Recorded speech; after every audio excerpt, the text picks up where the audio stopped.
Hi, I'm Taylor Vixxen, and you're watching Orgasm Central TV.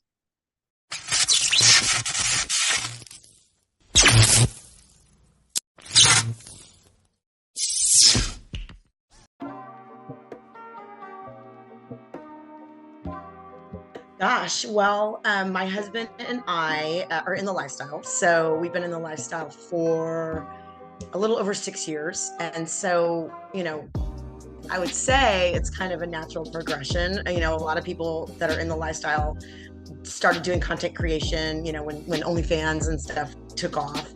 And while I didn't really do much of that, I recently started that. So I kind of, at the beginning of the year, I kind of decided, okay, well, if I'm going to do content creation, I'm going to do all these sites, you know, why not try, why not go ahead and do mainstream? And I knew a handful of people that were doing it.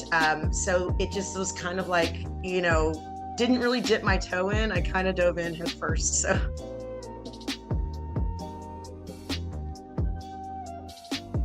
um, I would say most just the people for the most part, there is a big crossover and overlap between people in the lifestyle and that are doing content creation and then people that are doing mainstream, and they all overlap in some way, right? Some are doing all three, some are doing two of the three, and for the most part, like the people are great. Everybody, even though they come from all walks of life and all backgrounds and all areas of the country and the world, everybody's pretty like-minded and pretty, I would say, pretty tolerant and accepting. So even when people don't agree on things, I feel like people are very, in general, tolerant of different views, different backgrounds, different. So I think that that's probably the thing that I like the most. And everybody's very, for the most part, has been very giving. Girls are great as far as like being friendly. You don't really get much of that cattiness, and everybody's been very helpful, especially to someone like me. There's been so many people, Brittany Andrews, Karen Lee.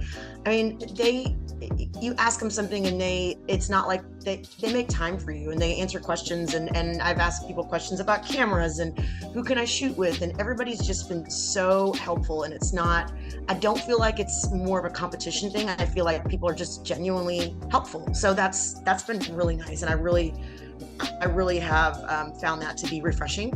And on the flip side of that, what I don't care for, I mean, I wouldn't say a whole heck of a lot, but I would probably say hot filming in the heat, because the areas that are predominantly Las Vegas, Miami, and LA, like in the valley part of LA. So those three areas can get really darn hot, especially right now. And when you turn off that AC and you got to shoot before yours, I mean, it is hot. I would say that's the part that I like the least. And it's kind of like, too bad, suck it up. You're gonna sweat your ass off.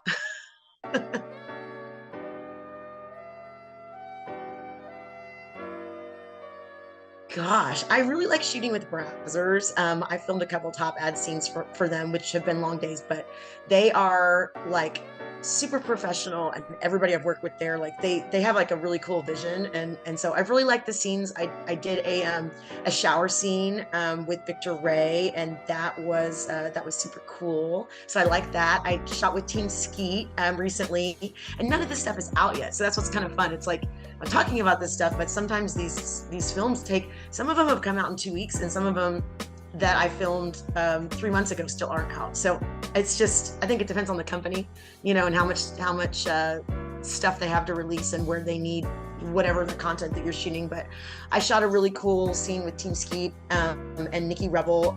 Lily did that. She's awesome. I love it. Was just her, another girl, or her crew, and it was like a Breaking Bad school scene where I get caught making drugs in the science lab, and so I've got to do anything I need to do to keep my job. That was a fun scene.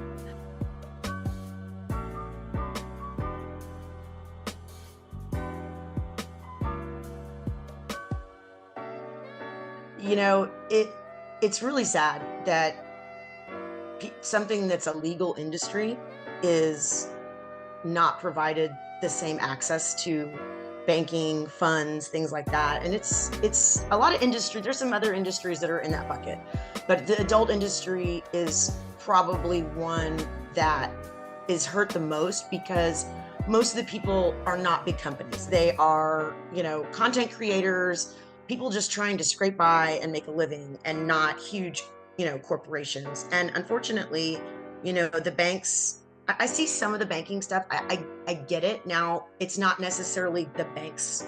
Some of it's not the bank, it's the bank's policies, but it's not always the bank's fault. It has to do with, the fact that we don't have regulations across the board that are federal. We don't have protections that are federal. We don't have, there's no, even an industry like marijuana, they struggle to find banking funds because they're not federally legal. So like when I worked for a lender, we could do lending to cannabis in Canada because it was federally legal and it was protected, and they had regulations, and they had a way, they had the people to be able to go make sure that the people in the industry were abiding by the laws. And so that's what the sex work industry doesn't really have. And it would be impossible to do because there's just too many people. We're not talking about big companies. We're talking about so I know that they're worried about prostitution and things like that, which, is technically legal in some states. So I get to where I understand why they're concerned, because then you've got the credit card companies that will freeze funds, and so the bank is caught kind of in the middle, unfortunately.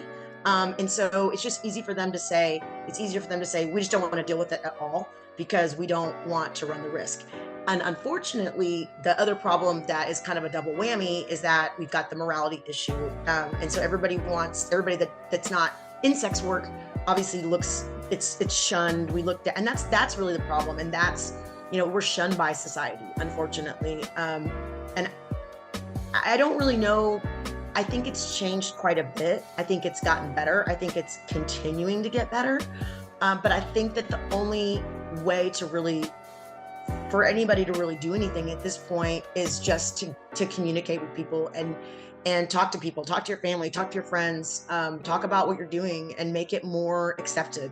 Because until it's more accepted by society, and you're always going to have people that don't, but until it's more accepted, I don't think a lot of stuff's going to change, and I think that there can be companies out there and there are that will lend to people, and we just need more companies like that. We need more people that have resources, that have been successful in the industry, to continue to be in the industry in some form or fashion, and help fund projects, help start banks that will lend to with more lax lending laws, so we're not forced to use hard money lenders and things like that. So that's, unfortunately, I don't know if lobbying government and pushing government, maybe for protections as far as having the same rights, and the government can definitely help make it more accepted, I guess, if you will, and not prohibit certain things. But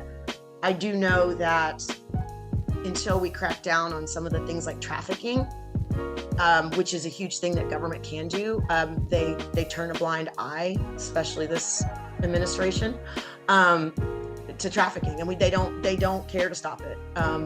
The drugs and stuff like that, which unfortunately kind of flows into, it is kind of lumped in the same category.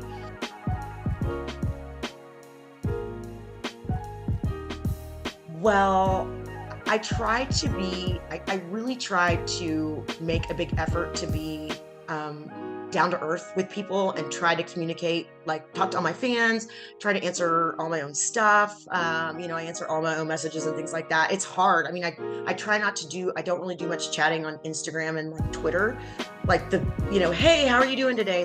If you want to do that, you got to join my VIP sites, right? Because that's where I do that. I gotta prioritize. And in the beginning, I tried to chat with everybody, but now I really have to prioritize my subscription sites, because those are the people that, are paying that monthly fee, right? So they're the ones I want to give updates on my daily lives. And, I do chit chat back and forth with them about, what I'm doing today and how was your day? And they tell me stuff about their lives and etc. So, I hope that the fact that I do make an effort to do that as much as I can, helps me stand out. I feel like I try to be very, like when I'm shooting, I try to be very agreeable, flexible. I always try to be on time. I am super, you know, try to do whatever I can to rectify any situation that comes up, and I'm not like hard to get along with, or I don't have a ton of requests as far as like just being. I've been told I'm like very easygoing as far as like when it comes to shooting. So I hope that continues. I mean, because that's really important to me to have people say that I'm down to earth. One of the things I try not to really filter like my photos too much.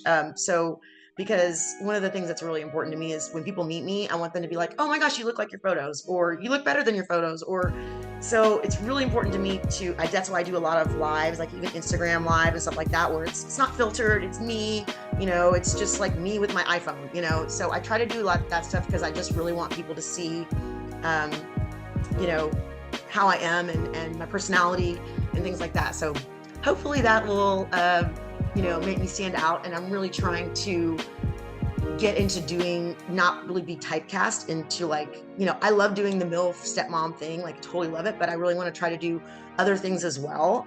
So hopefully I would really like to get known for being able to do very versatile roles. So.